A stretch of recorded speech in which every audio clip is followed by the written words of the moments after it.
I'll be honest with you, it's not looking great right now. You've probably heard me say some of my forecast hope isn't a forecast, but trust me, I am hoping it's going to clear and I am optimistic. Number one, look over my shoulder here.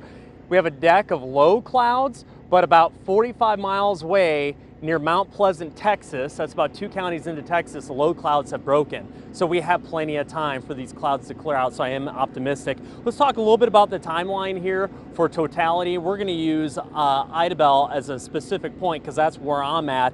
The partial eclipse will start about 12:30. That's where the disk of the moon will start to cover the sun, and you'll have to have your eclipse glasses on.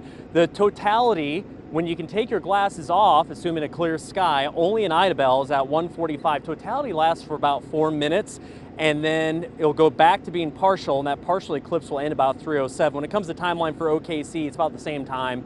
The best you're gonna get is 94% at about 1:45, so about the same time. Let's talk about the difference. So if you're in OKC at 94%, it's nothing like Idabel, assuming a clear sky.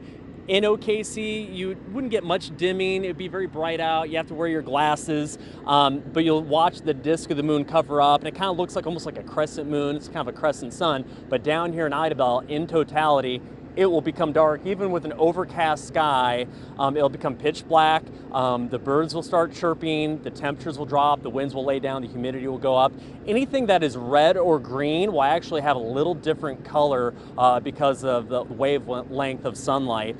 One thing I want to talk about, though, is the risk of severe weather. There is one. It includes OKC. It's a level 1 risk. So if you know anybody, you have family or friends that are down here today and they're traveling back, if they spend too much time down here and get stuck in traffic, there's a risk they would get hit with hail. The good news, even though there may be some ping pong ball size hail down here, the tornado risk is mostly down south of the Red River down in Texas. Reporting live in the path of totality in Idabel, Oklahoma, I'm meteorologist Jonathan Conder.